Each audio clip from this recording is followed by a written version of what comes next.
I'm so excited today to introduce Debra Ruh because she is an internationally acclaimed disability and inclusion expert. And so her new book right here, Inclusion Branding, is getting rave reviews. It's gotten really good reviews on Amazon, and there's good reviews on the back cover. So I'm excited to talk to Debra about this book, but also about inclusion branding and disabilities and the whole thing. So welcome to the show.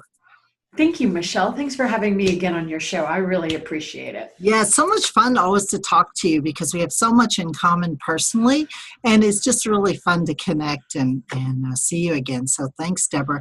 So first thing, congratulations on this great book, and it's available on Amazon and I think everywhere books are sold.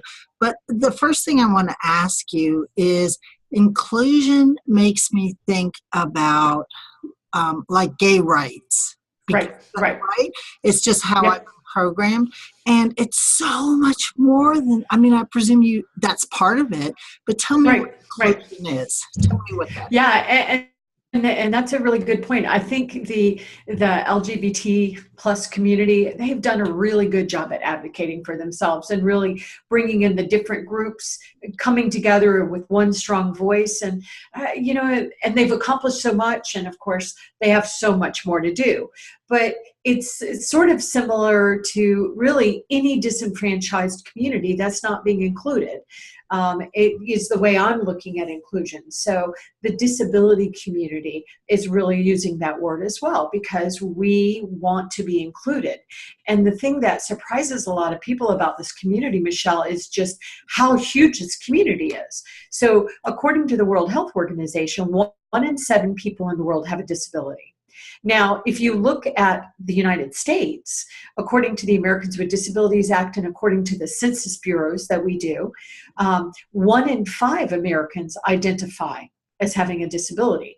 And there's many people that don't identify as having a disability because maybe they think it's, somebody will take advantage of them or they'll look down on them or they'll pity them. So we still have a lot of work to do to really own who we are as a multidimensional human being. But that's, how we're using the word inclusion. We should all be included. Right, everyone should be included, right? Yeah, because we're all part of the human race. But let me ask you, because 1 in 5 is an incredible number. That's like I look around in my restaurant and 20% of the people that I'm dining with are going to be disability. And you say not everybody identifies. So explain to me. I mean, it's obvious if you're in a wheelchair, right? Right. So what are you identifying with? What are some of the maybe hidden things that aren't so obvious? And good word too, because many people with disabilities have hidden or invisible disabilities. Also, most people are not born with disabilities. They acquire disabilities as we live these lives that are glorious and beautiful and complicated and as we said, we have a lot in common of being human beings. Right. But I have a daughter who is 31 years old now, and she was born with Down syndrome. So she was diagnosed as a baby that she had a disability that was going to affect her life. Okay. And, but most people acquire their disabilities later in the life, or they find out they have a disability. So remember, if you're looking at the Americans with Disabilities Act, if you're looking at it from a U.S. lens, ADHD, dyslexia, I can't say the word. Yeah, let me spit it out. Agoraphobia, like if you're scared to go out? Absolutely. Absolutely that falls into it because mental health. Yes, because mental health falls into these categories. And so depression. So like anxiety? Absolutely. Anxiety. Because in this day and age, it's like everybody. Who isn't? Who is not is part of this community. Some people have it more than others, right? They get panic attacks and high anxiety about crowds and so forth. But Right. And they're afraid to leave the house. Yeah, mental health is part of, there's really 5 sections of disabilities. There's vision loss and blind often. People that are deaf and hard of hearing would fall under this. People with intellectual disabilities, like my daughter born with Down syndrome or autism, or people with mental health issues, depression, ADHD, dyslexia. I mean, it's a very broad definition. And then mobility as well. Somebody that's in a wheelchair, somebody that can't walk up steps, somebody that has to rely on a cane or a service animal. So it's a very big, broad part of being a human being. Right. It's just humans. And the mobility ones are the obvious ones. Right. If you see somebody in a wheelchair or you see somebody blind with a cane or a service dog, you get it if you can see them. Right. Somebody that might be using sign language, and I'll tell you, the deaf community, the community of people that are deaf, they're very proud, as they should be, and they don't really identify with the disability community. Well, I was just going to ask you about that, because there's a big sort of controversial discussion in the autism community too. Absolutely. This isn't disabled. This is just right. different. This is how we're made. We made our brain. Somebody that has autism, they use their brain differently. And so, who's to say that that's a disability? Correct. And why are we labeling people as having a disability? We label people as having a disability because we want to help them as society. I mean, of course, it's not always done that way. We do it to be mean to each other. I remember Ann Coulter made a nasty comment about President Obama, saying he had a disability, and somebody made a comment about Hillary Clinton saying which this one made me mad, but politics aggravates me anyway. But whenever she had won the Democratic nomination, and I looked at her and saw her looking up in joy as the balloons were coming down, and she was really reveling in that moment of the first woman ever to be nominated as the Democratic representative for president. Yay. Somebody made a nasty comment saying that she looked like she had Down syndrome. And I thought, my daughter born with Down syndrome is a beautiful face, and what a compliment to Hillary. Oh, that's right. But I realized they did not say that in a complimentary way.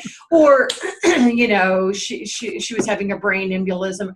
What we say about each other, it's unfortunate. And even this very eloquent young man with Down syndrome wrote a letter to Ann Coulter saying, if the worst insult you can use to somebody is to say that they have Down syndrome, let me tell you more about my life, because I actually add value to society, and and I do this, and I have the same dreams you do. Of course, she. So yeah. Okay, moving on. So yeah, interesting, and this gives me sort of an overview of why you don't actually use the term disability on your cover, right? Because right. It is a separating word. It is an exclusion word, even if we don't mean it to be. Right, right. And it's always shifting and changing, that word too. Absolutely. So now that I understand a little more about the disability and that we're all know somebody, or we're all there in some way, so these other two words, inclusion and branding, it's sort of like, whoop, left field. Like, why are we branding for inclusion? Why is that important to society? Great question. And the reason why I wanted to call it inclusion branding is because one thing that you and I talk about this all the time, Michelle.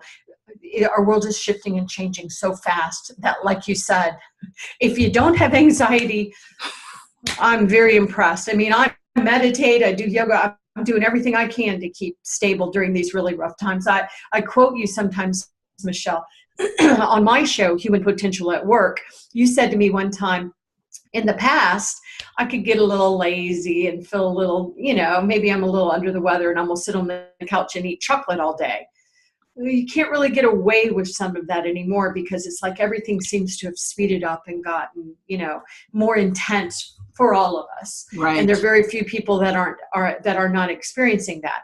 But I wanted to talk to corporate brands, because I work with large multinational corporations. I work with governments, and I work with the United Nations to help make sure that people with disabilities, in the broadest sense of that term, are being included in society. They're able to be educated. They're able to get homes. They're able to have transportation. They're joining the workforce. If a person acquires a disability, which many of us do, 80% of us that have a disability are going to acquire it during our lifetime. And it's not meant as a threat. Ooh, it's really just, we have these precious bodies that sometimes as we age, they don't work quite as well. It's just part of the human experience. It doesn't mean that we're broken or anything else. But so the numbers are large. Also, the community right now is still very siloed. And I was blessed. I'm going to do a little commercial for you. I apologize. But this is my third book. And I think it's my best book. And I loved working with your team. I loved working with your team. Camille, one of your editors, I have worked with editors. I hope to never have to work with any other editor but Camille. She was that great. And she scolded me very nicely a couple of times saying, "Debra, what you doing? Are you talking to corporations? Are you talking to the community? I don't think she'd call it scolding. Just in my mind, no. But she's very delightful to work with. But in my mind, because I'm so bad about that, because the reality is I am talking to corporations in this book, but I want the community to hear what I'm saying to these corporations, because we as society expect corporations to be doing the right things. We don't mind at all that you make a profit. We understand you have to make a profit to stay in business. But I talk about in the book the 4 Ps, profit, purpose, people, planet, and also talk about it in the book, we can look at it from the United Nations, the SDGs, the Sustainable Development Goals. So as a world, we are trying to evolve and make sure everybody has enough to eat, everybody has clean drinking water, that we reduce bullying, all the things we're trying to do to grow and be better human beings. Well, with this book, the inclusion branding, one thing a brand has to do, a corporate brand, a government brand, any brand that wants to sell services or products to, members of society, you need to also convince us that you're a good brand. So yes, you're watching after your bottom line and you're making money, but you're taking care of your employees. You're hiring a diverse workforce. You are giving back to your local, national, and global community. You are one of those corporations that are adding value to society rather than sucking profits out of us. Okay, we're tired of that. So that's what the book was about. And yes, I wrote from the lens of including people with disabilities in your workforce as your customers, all the different things you have to think about. But I also said in the book, you can take a population and you can insert it, because I have tips on how to do all of this. Maybe you want to do things to do a better job of supporting women in the workforce. We're tired of being underpaid. We're tired of not being on your boards. We're tired of not being, senior managers and executives and CEOs in the corporations. We're tired of not being included. We're tired of being sexually abused by men of power. Okay, the Me Too movement. So you can actually use the tips that are in this book, Inclusion Branding, to tell communities that you are a socially responsible corporation, that you care about CSR, corporate social responsibility. You care about social impact and social good. Well, we don't care if you make money. Yay, money's good. But we want you to really consider sort of the soul of money at the same time, and how are you making a difference in the world. So it's very tactical, ways to do things from the perspective of including people with disabilities, but also including other communities. Maybe you just want to do something for Breast Cancer Awareness Month. You can use the tips in this book to do stuff like that. And it's very engaged in, I really talk about it from the perspective of social media too. Right, absolutely. What's interesting about this is we're talking about the world changing. There are a lot of good things that coming out of this shift that we all feel of the world changing. And I think people, and when I say younger people, it's almost like everybody under 50 these days, but even like the hippies that are aging older now, right? But corporate responsibility is expected in a way that it Yes. never was before, right? The younger people expect it.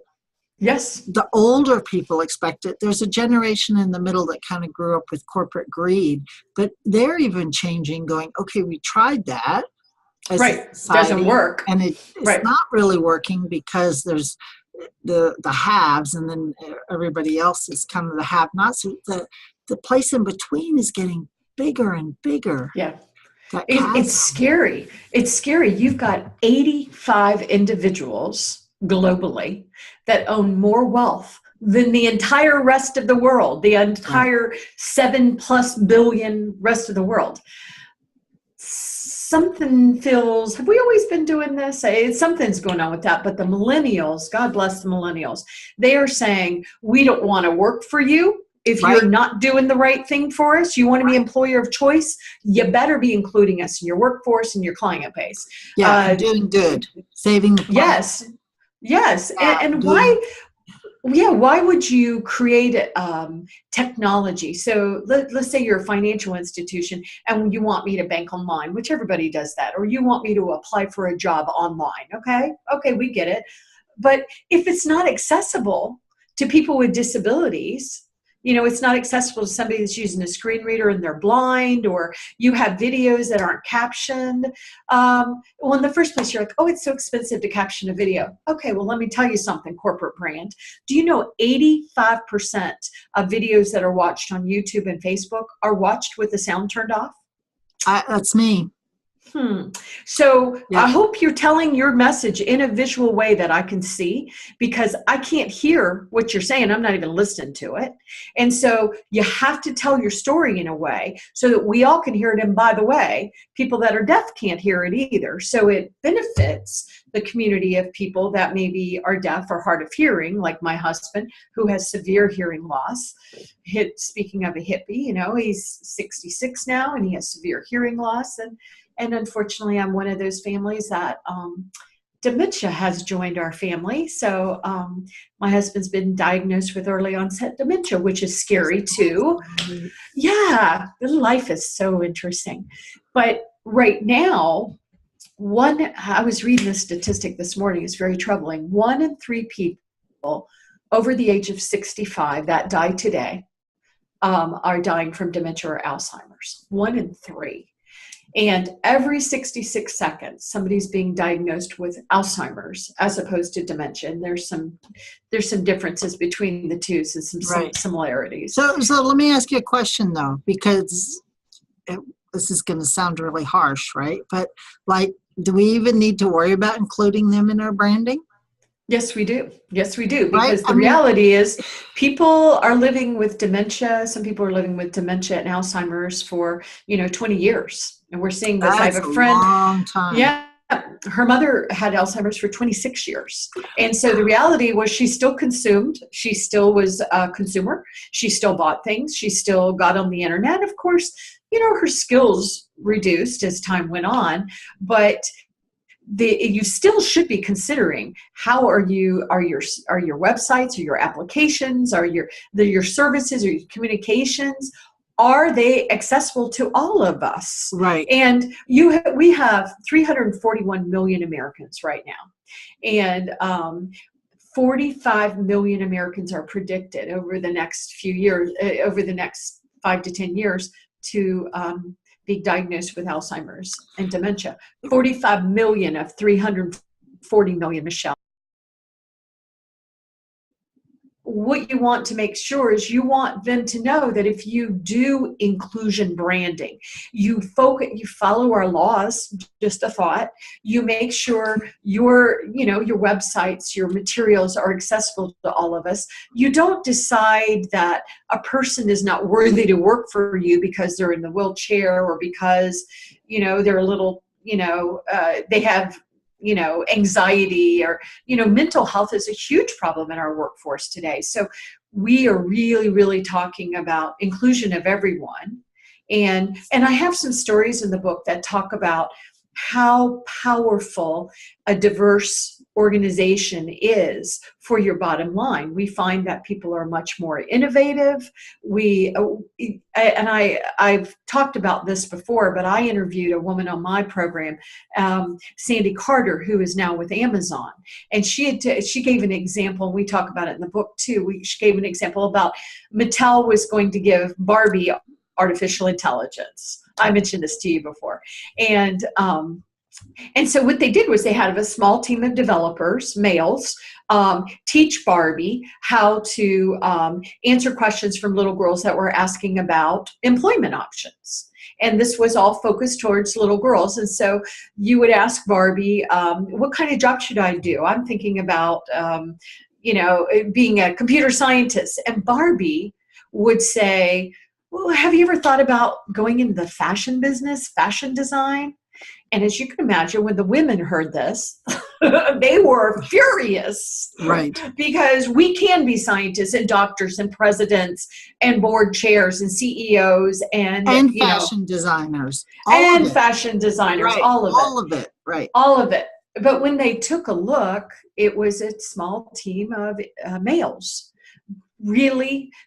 You're doing artificial intelligence for a Barbie for girls. You couldn't put a woman on there. You couldn't put a woman of color or a woman of color with a disability. I mean, think how our lives are different if you're a woman of color or you're a woman with disabilities or bringing us all together and including all this beautiful diversity really does lead to transformational thinking. It leads to disruption in a powerful, positive way. It leads to innovation, and it improves your bottom line. We want you to be profitable, but if you're not including all of us, you are so missing the boat. You are just not understanding your audience, your community, and who we're trying to evolve as society. And if you think about 1 in 5 in the U.S. has some sort of disability, for lack of a better word, and the movement is going toward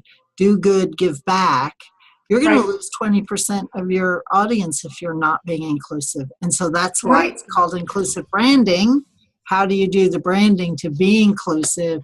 Right. Because you can capture 20% of an audience you might otherwise be losing. Right. And also it's interesting. Bottom line. Good for the planet, it is for the people. Right. It's bottom line. It's good for everybody. And we all talk. And so once again, when I was teasing about Camille saying, Debra, keep your voice focused on the audience. But the reason why I wanted the community to read this, the community of people with disabilities or people that care about social good, was because we need to reward these corporate brands that are including us. And so if you find that, Ernst & Young is employing people with autism, for example, which they are, or Microsoft, and you have a choice of a brand, pick the brand that's including us and then take the time to engage with them on social media, to write letters to the CEOs. Your voice matters. And I have a chapter in here about engaging on social media. And one of we had some people review the book before it was published. And one gentleman said to me from a corporation, oh, Debra, you don't need the social media chapter in there. We all get it. We get a social media. We're supposed to be engaging. And I said, no, we don't. The corporate brands are not talking to us on social media. No. Many of them, they're just sitting back and they follow 10 people. They're talking at us. Right. They're not engaging. But you're not engaging with us. You're not learning from us. They don't even know what to do when things go wrong on social media, so they do nothing. And this is how we talk to each other as a community and society now. So I disagreed. I felt that it needed to be in there. And once again, it is inclusion branding to include. We could have called it diversity branding, but I was afraid that might get lost in the shuffle. But it really is important to show us that you do care about not only the people that work for you and your customers and your investors and shareholders by engaging with us and making sure we're all included in the conversations. I just think it's the only way we're going to evolve as a species. Thank you, Deborah. The book is Inclusion Branding, Debra Ruh. You can find out more about her and her work and her speaking and consulting at ruhglobal.com. You can also get the book there on Amazon. It's been a pleasure. Thank you. Thank you, Michelle. Thank you for your team for helping me get this out too. Thank you.